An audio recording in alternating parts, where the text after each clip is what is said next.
Hi, Janine Wolf here. This week I'm following up a little bit on what I discussed last week in the video where I was talking about mood changes that occur in the fall when the days are getting shorter. And sometimes that is called seasonal affective disorder. Sometimes it doesn't really meet the criteria for that. But having any type of response that is having a negative effect on your life is not a great thing. And so I want to help people understand ways that they can deal with those things. So I had such a great response about it. I was very excited and I wanted to share more. And because I really love working with women, then I wanted to talk a little bit about the fall and how that can affect a lot of women, especially moms. So we get through the hectic summertime and everything going on and putting things on the back burner because we've had vacations and all kinds of things like that. Bam, the kids are back in school. And that's after you've gone through all of the back to school supply shopping and making sure they have clothes that fit and tennis shoes that fit and all the different things that they're going to need. You get them back in school and then that overwhelm can really hit you. Having to make sure that homework is being done every night, kids are getting to their sports and activities, managing carpools, all the different things that have to be done in addition to your normal life, such as go to work if that's what you do, whatever activities you're involved in, making supper and making sure everyone is fed and they have breakfast before they go out to school and they have lunch to take to school and all those different things. And so a lot of times, very often, I see women who have put everyone else's needs before their own. They want to do all the things for everybody, and eventually it's going to take a toll. So I like to use an analogy when I'm talking to women about this because very often women have a hard time putting their needs into the picture and looking at ways that they can help make their lives better, which will in turn help the lives of their family and their children. So imagine flying on an airplane and you have your pre-flight instructions, which probably most people don't listen to anymore, but at some point you probably listen to it.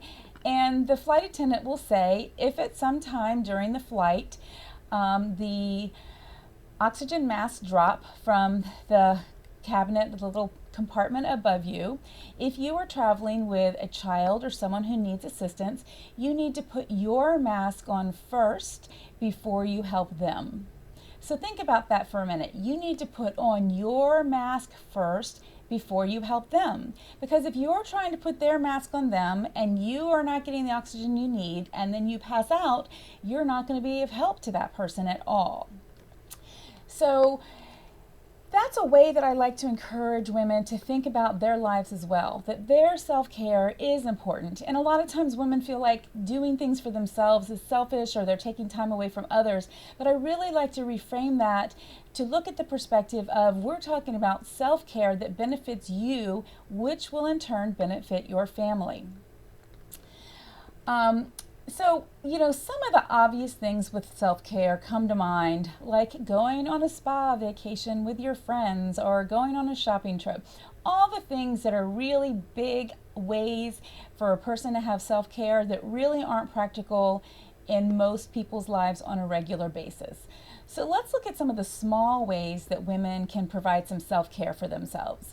Some of the things can be simple as getting involved in some carpools so that you're not always the one who's coming and going back and forth through the house. Back and forth from the house to wherever your kids happen to be, so you don't end up having McDonald's in the car every night. Another thing to do is doing some meal prep on the weekends. That's something you can get the family involved in. You can get everything prepped and ready to go, chopping the vegetables and the meats and all the different things that need to be prepared so that it's really easy to quickly assemble that meal each night without taking a lot of time. Another way you can do that is to take just 10 minutes a day to read a book that you enjoy. And I really narrow it down to just 10 minutes because I get a lot of women who really don't even feel like they have 10 minutes to spare. And I'd like for them to rethink that. 10 minutes is not going to make a huge impact on anyone else in your family, but it's going to give you a little bit of time to relax and to calm your mind and do something you enjoy. Another way women can try and get in a little bit of self-care during the course of their day, if they're having a really hectic day and they're just running all over the place, they have too many things to do and accomplish, slow down and wash your hands. What do I mean by that? It means you go into a bathroom and you close the door, so you're in there all by yourself, and you let the warm water run, and you put some soap on your hands, and you just wash your hands and feel the sensation of the warm soap and the water, and just kind of giving yourself a soft crust of your hands to help you remember you can slow down, you can calm down. This is your moment to kind of regroup and catch your breath. In addition to meal prep, which I talked about earlier, you can also do things like have once a week sandwich night or breakfast for dinner. Really simplify some of the meals that you're providing that can still be nutritious, so you feel like you're providing what your family needs, but don't require a lot of prep time. And quite frankly, a lot of kids love breakfast for dinner anyway, so that's probably going to be a winner in your household.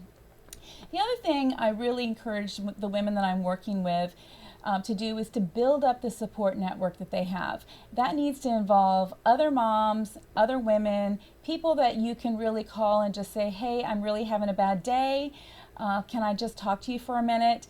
I once heard someone talk about their hang-up friend. And this was a friend that if they were having a really hectic day, they could call that person. They were such a good friend that they could basically verbally vomit all over them on the telephone and then say, gotta go, bye. And knowing that that friend would be able to do the same thing for them in return. No one's feelings are gonna get hurt. And that you're just able to have a comfortable enough friendship that you can say, hey, I need a life vest right now. I need that life preserver. Can you throw that out to me? So when I'm working with women during this time of year, I'm hearing a lot of, especially moms, I'm hearing a lot of details about feeling frantic and hectic and overwhelmed and overworked. So I really just want to remind women that you can do something about it, and when you benefit from this, your family benefits as well. And so that's not selfish, that's actually a helpful, loving thing that you're doing for your family.